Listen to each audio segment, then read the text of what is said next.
So I'm Ethan Tapper. I'm the Chittenden County Forester. Why would you know what a Vermont County Forester does? For those of you who don't know what a Vermont County Forester does, we are part of Vermont's private lands program. So in Vermont, it's a little bit different, the way that our lands are owned than here in New Jersey. We're 75% forested. 80% of those lands are owned by private landowners. And so, of course, from those private lands, we're all receiving all of these benefits. We're getting clean air and clean water. We're getting wildlife habitat and biodiversity protection. All of these benefits, which are mostly coming from private landowners. And of course, there's no test that you have to pass to become a private landowner. But we all have a real interest in helping those people manage that land well, both to protect the resources on their own land and to protect our collective interest in all those things. So the County Forester program in Vermont was started in the 1940s. It's been around a long time, and there's a county forester for each county. Our job is basically fourfold. So number one, we deal with the equivalent of New Jersey's forest stewardship program, a tax abatement program on forested lands. Number two, we provide stewardship to private landowners, whether you own a couple acres or a couple thousand acres. We just will advise them on how to manage the land responsibly, how to take care of it, go take a walk with them, talk about what's going on their land. Number three, we manage municipal forests. So I manage about a dozen community forests in the county, covering about 4,500 acres. And number four, we just sort of try to answer this question of how do we improve the quality of forest management and the health of forests in our county with the forests that we have and the people that we have and the threats and the stressors that we're dealing with. And so for each of our 14 counties, the answer to that question looks really different. I've gotten really excited about just communication. So I write these monthly columns in a bunch of community newspapers. I write a quarterly column in this awesome magazine called Northern Woodlands Magazine, have a YouTube channel. I do dozens of public events a year. And a big reason for that is just understanding that one of the big barriers between us and understanding our forests, and thus being able to manage our forests responsibly, is nuance. And just understanding that as much as we would like to believe that forests and forestry are one thing, that it's many things. And that our understanding of the work that we do is built on balances and compromises and us addressing many different things at once. And the way that we do that is through helping people understand the nuances and the complexities of what it means to be a forest steward.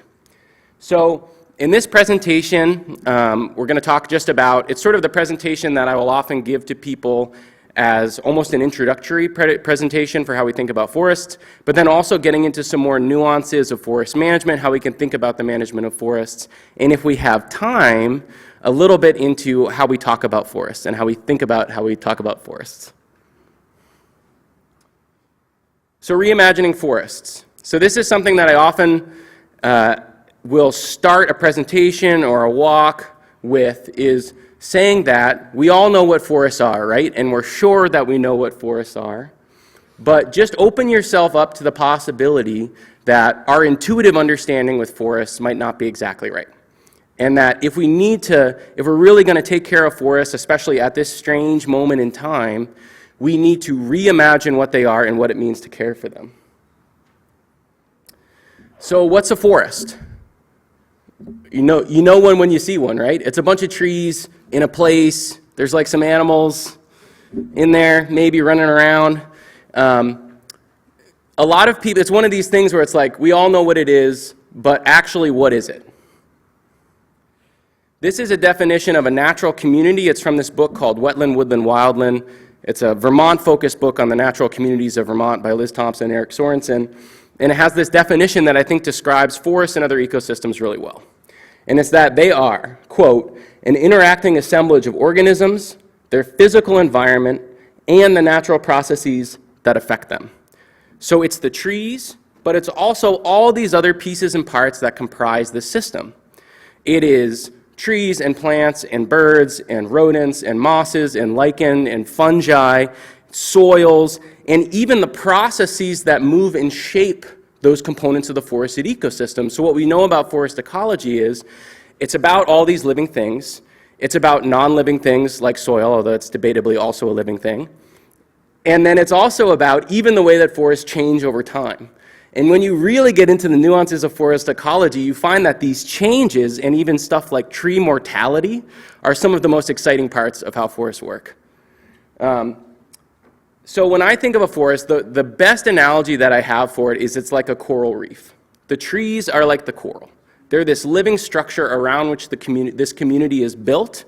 But of course, if we're thinking about a coral reef, we would never just think about the coral itself.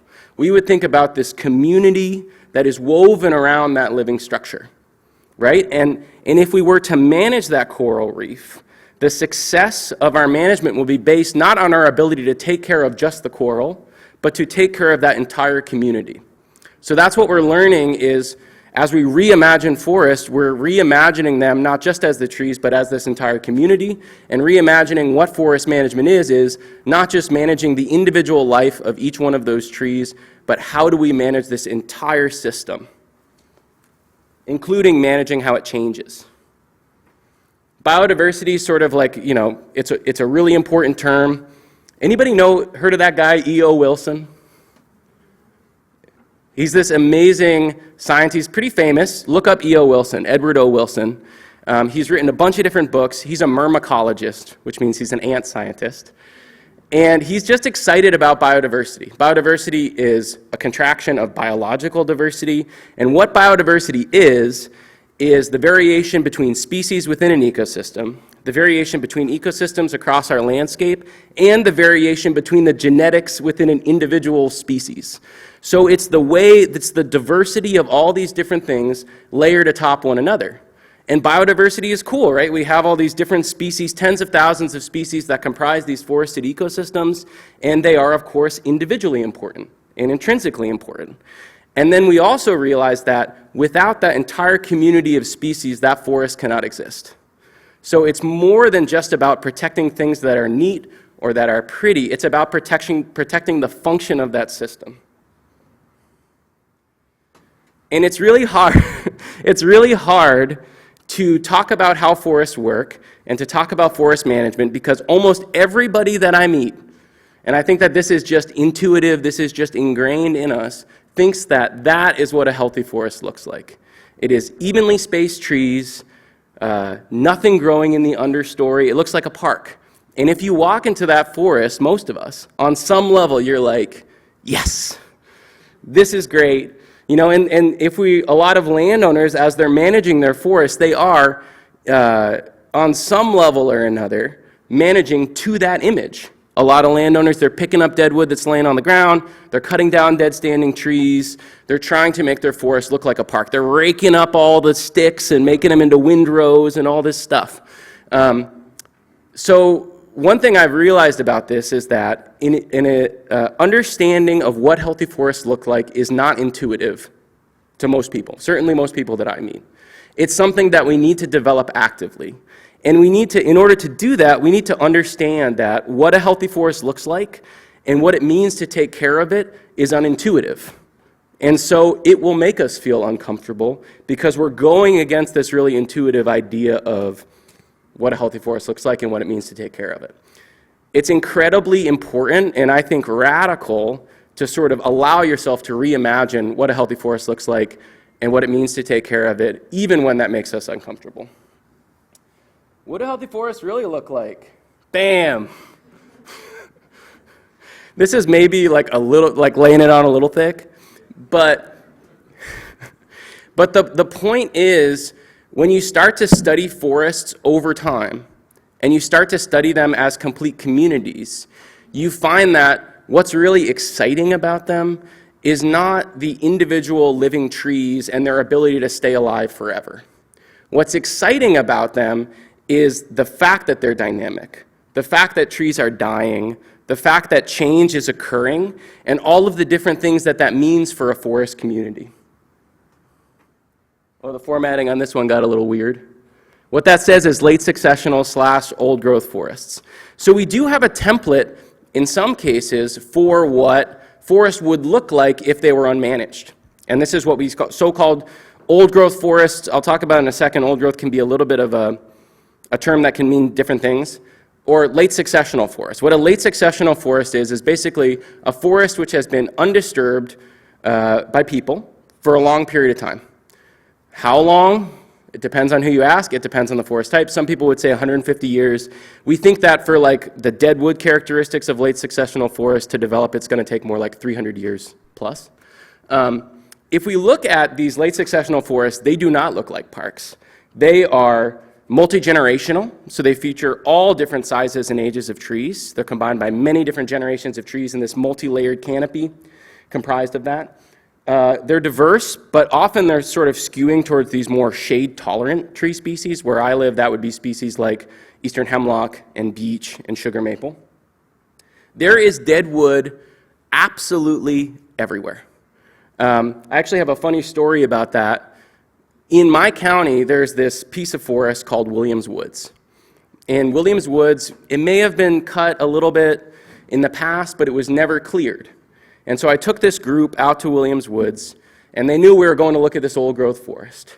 And so we go out, and we're in this stand, which is 80-year-old pine trees and sugar maple poles underneath, and the leaves are changing on the sugar maples, and it's just beautiful. And everybody says, wow, old growth forests are beautiful. And I say, yeah, this was a field 80 years ago. I don't know. We're not in the old growth forest yet. And then we sort of like walk along the path, and then we enter the old growth forest, and I hear someone's voice from behind me going, oh, I don't like that. It's scary, to a lot of people. It's jarring. There are huge dead trees on the ground. There are many different ages of trees. It's hard to get through. There are a lot of big old trees that are sort of alive and sort of dead. It's like all of these different things at once. And it's something that is difficult to appreciate.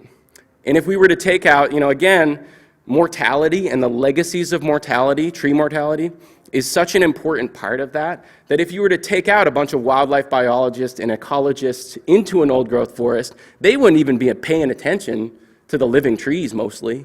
They would be right on that dead wood and all of those other different legacy disturbance, talking about the gaps in the canopy, talking about the dead standing trees, all of these other things which are both vital to forest function, vital to wildlife habitat, and are also so underrepresented in the forest that we have today. Whoop. Forests do this amazing thing. I call it the miracle of regeneration, where they basically, what creates that multi-generationality in an old forest over time, and what creates this amazing regeneration whenever a disturbance, natural or human cause, happens, is this thing that forests do where they just fill space with life, right? By creating an opening in the forest, and this is independent of many of the stressors like deer browse and non-native invasive plants that we're going to talk about as well. Independent of those stressors, you create an opening in the canopy of the forest and it regenerates. And it's like magic. And actually, by creating openings in the forest of different shapes and sizes, you can manifest tree species diversity because our tree species are adapted to a gradient of different light conditions. So you create openings of a gradient of different sizes. Theoretically, you're getting a gradient of different species. It's also really interesting when you start to understand the way that different species grow and the conditions under which a species can establish, because then you can look back in your forest and you can realize that every generation of trees in your forest is the legacy of a disturbance. If you have a generation of trees in your forest that all are about 30 years old, you can infer that 30 years ago something happened. It was logging, it was a natural disturbance, it was something that caused a large amount of light to be released to the forest floor and for that regeneration to establish. And if you you can even get a little more granular, which is when you start to think about the species that comprise those different generations of trees. Like where I am, white birch and aspen only grow like completely in the open. And so if we see a generation of trees and they're comprised of those species, we can infer that that forest, as beautiful and eternal and unchanging as it may seem, was actually subject to a large-scale natural disturbance in the past. Messy is good. I have sort of already talked about this, but this is a really important concept for people to understand, both on your own woodlots and as you look at forest management and also unmanaged forests, is that messiness is a really important part of how forests work. And messiness is sort of in quotes because it's messiness as we understand it, right? It's messiness as it sort of contradicts that intuitive idea we have about what a well-managed or a healthy forest looks like. Whenever I'm talking to people about forests, I like to address two misconceptions. Misconception number one, that forests are static and unchanging. Trees live a long time, but they are dynamic. They are defined by change. Misconception number two, that forests are supposed to look nice to us. They are not. They are what they are, independent of whether we think it looks nice. And it's up to us to sort of meet them where they are, not to change them to make them more pretty to us. In my opinion, this is the greatest popular book ever written about forests. It's called The Hidden Forest, Biography of an Ecosystem, not to be confused with The Hidden Life of Trees. The Hidden Forest by John R. Luoma. And he says, quote, "Ecologists have come to believe that forest ecosystems are, in fact, as much about disturbance as they are about stability." So I like to say it's sort of like learning to see the forest, not just for the trees themselves, but for the spaces between the trees. You know, when you look into a forest and it has just experienced a windstorm or a forest fire or forest management, learning to see that those spaces in the forest are themselves generative, right? They are life which is just waiting to happen. They are a more diverse forest which is about to become on that site right there. And it's really important. It's also very confusing because it takes a really long time. You're not going to get the immediate gratification of, you manage a forest and then instantly it regenerates. You have to wait, which is sort of the most interesting and trying time of being a forest steward in many cases, is waiting for a lot of these things to occur on their own schedule. One thing that's also important to know, and this is again why that term old growth is complex, is because I talked about what a late successional or old growth forest looks like, and that's specifically an area of forest that hasn't been extensively disturbed for a long period of time, let's say more than 300 years, general average, although these forests are defined by their irregularity and their variability. But when we look at our landscapes, we see that our landscapes were not just that. That actually, every stage of forest development, every stage of succession is normal and natural, and it has been around for thousands of years and have species that are adapted to them, right? So it's not just like every stage of forest development is a means to an end to that climax community. It's that every stage of forest development is valuable. So like we have species that are adapted to early successional forests. We have species that are adapted to everything in between that in an old growth, in what we call old growth or late successional forest.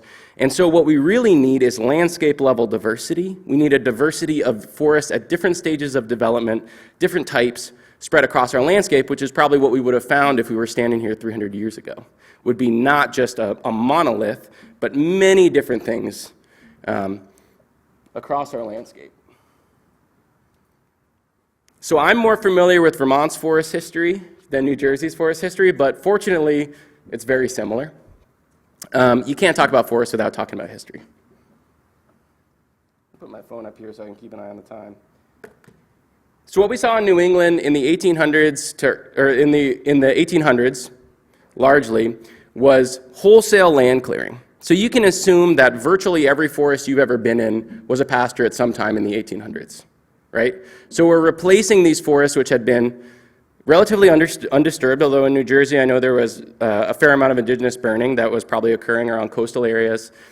But we saw these areas that were, largely these old growth landscapes that were cleared of forests in a very short period of time. In Vermont, it was a single human generation. It was like between 1810 and 1850, 80% of the forests on our landscape were cleared. And as you can imagine, it's actually pretty amazing when you think about it. 1800s, they're doing it with oxes and horses and, saws. It would be a pretty big lift to do that with all the equipment that we have now, wouldn't it? So the narrative is that a lot of that was for pasture, sheep pasture in particular. There was like this in Vermont and other parts of New England, there was this merino sheep craze that was a big deal. There was also, a lot of forest exploitation. So these early European colonists were using wood for everything. The railroad was a big user of wood. The trains were running on wood, and they were also using an incredible amount of wood just in railroad ties. There's this amazing book by Eric Rutko, American Canopy, where he goes through a lot of these different elements of forest history. So one of the things he said is by the mid-1800s, railroads were using 7 million cords of wood annually, just as fuel, and that they were using, just to replace the railroad ties that were rotting, not to create any new sections of railroad, they were using the equivalent of the timber from 150,000 acres a year. This is pre-advent of the wood stove, so a normal home was burning 40 to 60 cords of wood a year, and they needed wood for all of these fence posts, right, because they were making everything into pasture, and in certain parts of New England, fence posts became a kind of currency by the mid-1800s. As you can imagine, it had a lot of effects on wildlife, so that's the eastern cougar. That's the last one that was shot in Vermont in 1881. There was, if you can imagine, you go from a vastly, majority forested landscape to a majority cleared landscape over a relatively short period of time, and you're going to lose all kinds of species. So in Vermont, we lost all the beaver and the turkey and the fisher and the moose, caribou and eastern elk, Canada geese, catamount wolves, bear, otter, marten, passenger pigeons, and others. Some of those were reintroduced. This is beaver reintroduction, which has happened in most of the states in New England. Also, turkeys have been reintroduced. Fisher have been reintroduced. In Vermont, white-tailed deer were reintroduced. I know in Pennsylvania, eastern elk was reintroduced with some elk that they put on a train from Yellowstone. Some of these other species were able to recolonize our landscape. But that legacy remains. So it's really important as we think about what our forests are now, that we're understanding that where we are right now is not a normal place to be. There's this thing that I think about a lot called shifting baseline hypothesis, where we assume that whatever we're used to is normal, right? The forests that we have today are not normal. They're normal only in the context of what we're accustomed to, in the context of the millennia of adaptation and change that these forests and the species that comprise them are adapted to. It is completely abnormal. So they are disproportionately younger. So we're talking about mostly forests that are less than 110 years old. Again, to become an old growth forest, we're talking 300 years plus. Forests lacking big trees, lacking structural diversity, different sizes and ages of trees, and also species diversity, and also landscapes that are lacking those kinds of, that landscape level diversity. Also lacking things like dead wood, soil carbon, and vastly different forest composition, because most of our forests are a single generation of trees that grew out of a pasture. If growing out of a pasture is not a normal thing for a tree here to have been adapted to doing. So like in Vermont, white pine is good at growing in pastures, so it's growing everywhere because every forest was a pasture, but it doesn't, we're not actually seeing that suite of species that are adapted to that site. We're seeing species that are adapted to growing in pastures on that site. So our forests are extremely, extremely altered. At the same time, we're dealing with this suite of threats that we refer to as global change.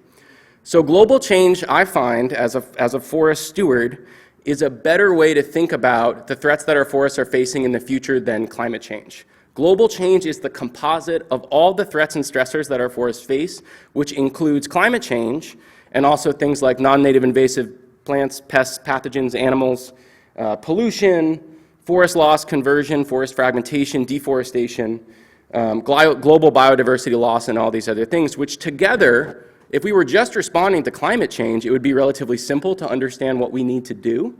If we're responding to an incredible array of different stressors, it becomes a little bit more complex, right? Because there are balances there. The thing that's good for one thing may be less good for another thing, and so we have to find this sort of dynamic balance. So global change is, I think, a really important term for us to be familiar with. We're also dealing with these biodiversity threats, so deer, somewhat overpopulated in Vermont. I know extremely overpopulated in parts of New Jersey, certainly. Major threat to biodiversity and to our future forests. Major threat to biodiversity really across a lot of North America.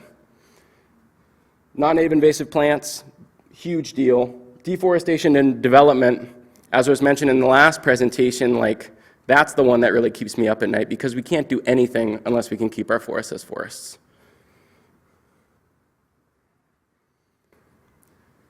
That should say biodiversity crisis. So it's important to understand that we're also in a global constriction of biodiversity, a period of time that has been termed by some the Anthropocene, an era in which human influence is the primary driver that's influencing our ecosystems globally. We're in the middle of just this incredibly difficult time. Animal populations have declined more than 50% since 1970. That means 50% of the animals on the planet than there were 50 years ago. Some people would say as much as 68% decline. 1 million species of animals are threatened with extinction. It's a big deal. And again, remembering that, it's important to take care of those animals, there's all those different species, the millions of species that comprise our ecosystems for their own sake, but then also taking care of those species is integrally related to taking care of our ecosystems. They can't function without them. We can't just grow trees. So with extinctions or with invasives or whatever, we often wonder what would happen if we continue to pull apart pieces and parts of our ecosystems. At what point would they continue to break down and we would just be completely off the map? So the answer is that we're already there. So we are already off the map. We are already in a totally unknown and uncharted territory for our forests. And so the question then is what do we do about it? Which brings up this question. I think about this word a lot, responsibility. So wondering, in this changed world, in these altered ecosystems, what do we owe to these ecosystems? What do we owe to each other? What is our responsibility to them? What's our responsibility to each other in the context of all of these different things? We are certainly, as a species, the largest threat to forests and other ecosystems, and we are also probably their only hope. So it's up to us to figure out how we reimagine our relationship with these systems from being an antagonist to being a keystone species. And I would also say we already have the tools to solve all these problems. We just need to decide to do it. So reimagining forest management. If we're going to manage forests, how are we going to do it in a way that's going to be about building a better world? So that's about where we are at this moment in time, where our forests are at this unprecedented moment in time, and the threats and challenges that we're facing, which again are completely off the map. And so we need to ask ourselves, can forest management have a positive influence on a world and on each other? I think the answer is yes. So I practice a type of forestry called ecological forestry, which probably most of the people in this room practice a version of. You might just not know it yet.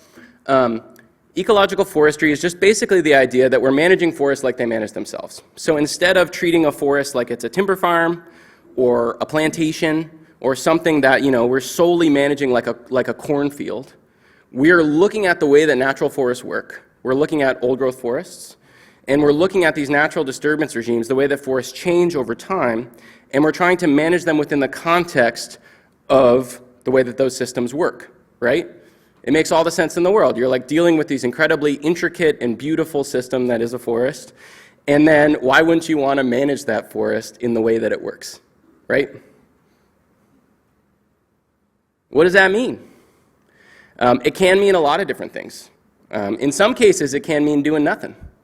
But in a lot of cases, what it means is trying to hold all of those different pieces and parts of this moment in time that our forests are at. It means creating these simulation natural disturbances using logging as a tool, right? So we can't make forests, well, I'll talk about that in a second. We can't make forests old growth, but we can make them old growthier. We're realizing that a lot of the attributes that are missing from our forest are the same as those attributes I described that are part of late successional forests. So things like multi-generationality, dead wood, big trees, all of those things, with the exception of big trees, although we can make trees get bigger faster, all of those things are things that we can create using forest management as a tool, and we can create them actually centuries sooner than they will naturally occur. So if you're interested in old growth forests and the benefits of late successional forests, that's great. And I think that there's actually a real consensus in the conservation community that leaving some forests unmanaged to become old growth on their own is a good idea. The problem with that is that it takes centuries and that we need those qualities and those attributes and those habitats now. And the other issue is that because of the incredibly altered nature of our forests, not every forest has the ability to become an old growth forest now, and inaction is not a blanket solution to all of our problems. So we're creating spatial heterogeneity, we're creating multi-generationality, we're creating spatial heterogeneity. All that means is just we're creating different openings of different sizes, letting them regenerate in different ways, what we call sometimes horizontal structural diversity. We're leaving tons of dead wood on the ground. Sometimes in these forests of our world, which are so bereft of dead wood, which is just this incredibly, incredibly important part of our forests that is often neglected, I'm almost as excited to put dead wood on the ground, honestly, as I am about any other part of the project. Here's a fun fact that blew my mind when I heard it, which is that a dead tree can have as much as 4 times the living biomass as a living tree. There is a community to whom that is habitat. And as they're breaking down that dead wood, they're out there turning it into soil. They're also helping that become soil or carbon, which is incorporated into the soil. They're also benefiting soil hydrology and doing a lot of other stuff. So we're putting dead wood on the ground, and we're also creating early successional habitat and other habitats that are underrepresented across our landscape in an effort to, number one, protect species of concern because our biodiversity is precious. And we know that a lot of species that are struggling right now, weirdly, are those that are adapted to those early successional forests. And we also want to create that landscape level diversity because we know that it benefits all of our biodiversity. We're managing forests for what we call resilience. So basically, this is the understanding that we are headed into this time period where we expect change to be even more of a disruptive factor in the way that forests grow. So we have these changing natural disturbance regimes, storms of increasing severity and frequency, wildfires of increasing severity, and we need to recognize that managing our forest for stability is not what we need to do. We need to trade that for an idea of recognizing that stability is not strength, that resilience is strength, that we need to recognize that forests that they will change and give them the tools to change while retaining all of the natural processes and habitats that they need to protect their health as a system. But at the same time, it's not like we're giving them the tools to go back to some previous condition.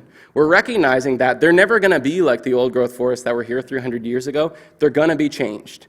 And so we need to help our forests also adapt, to manage forests which are adaptive in nature with the tools required to move into the future. How do we manage forests that are resilient and adaptive?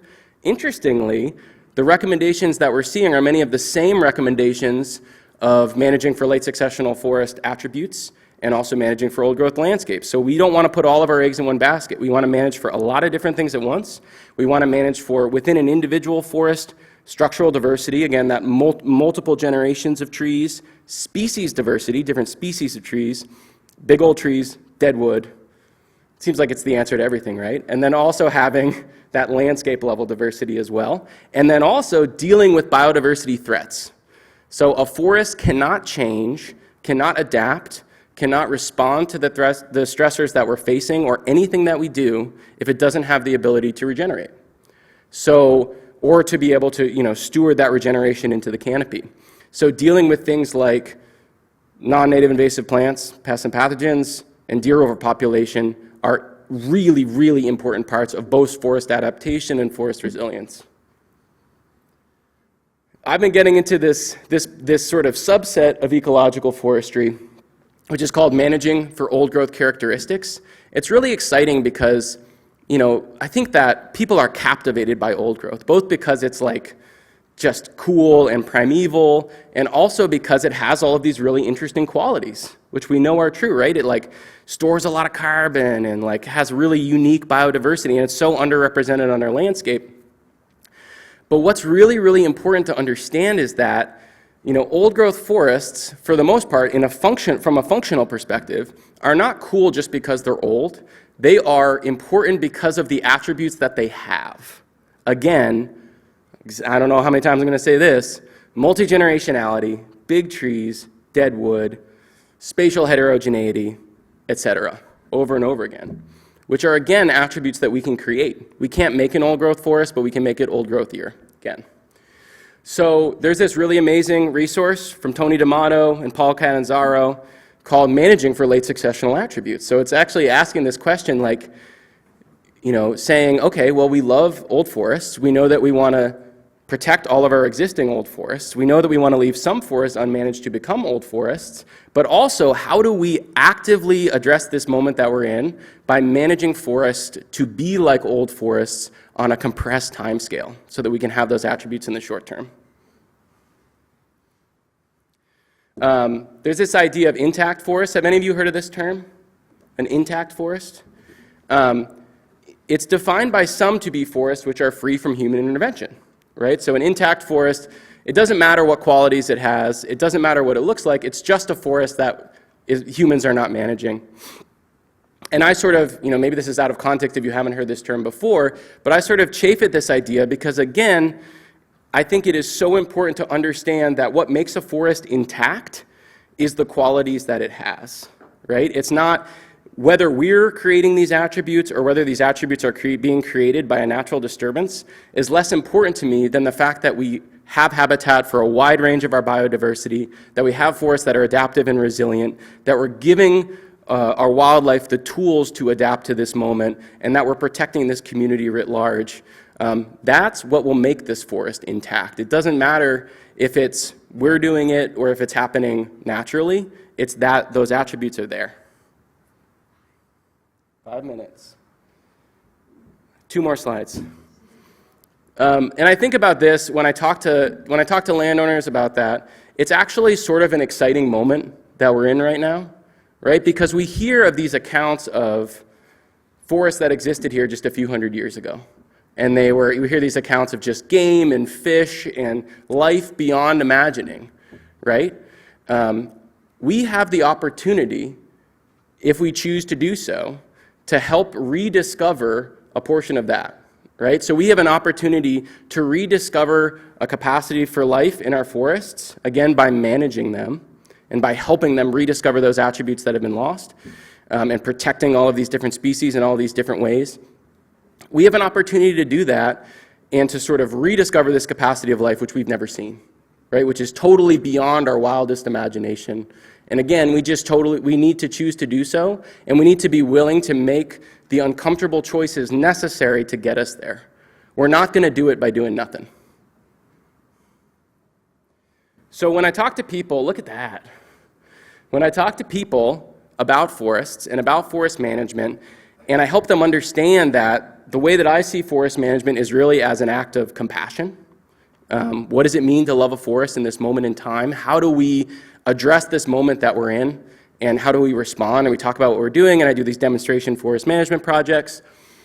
And then we get out to the log landing, and we look at that wood pile. And it's such an interesting and catalyzing moment.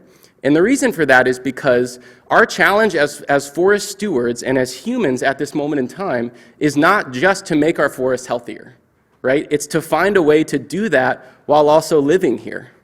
And wouldn't it be amazing if we didn't need to consume anything to exist? And the fact is that we do, right? And the fact is that the real question is not like, how do we make our forests healthier? It's how do we develop a relationship with this ecosystem that is positive and regenerative while we're also getting the things that we need to survive? Wood is a local renewable resource, and we know that that local renewable resources have global biodiversity and human rights benefits. We know that when we say not in my backyard to resource consumption, that we're just displacing the impacts of our lives on people who don't have the privilege to say not in my backyard. And that in places where we don't have the ability to have any say over how those resources are produced. We know that if we're saying no wood here, it just means more wood somewhere else, which will often be in these forests that are managed in this industrial way that may be way worse from our perspective. And so this, in my mind, this is not a contradiction of what we're doing. This is like the most radical part of it. We're doing all of these things within the context of commercial management while we're also producing local renewable resources as a byproduct, and that's beautiful. I gotta stop, but I'm gonna be on a couple more panels, maybe get to talk about a few more other things, but I'll just leave you with this idea. What does it mean to love a forest at this moment in time? It's really strange, It's really unintuitive at times, and it requires us to make these big compromises, to change the way that we think about forests and the way that we think about managing forests. But that's what makes it so important, and that's what makes it so powerful. Thanks.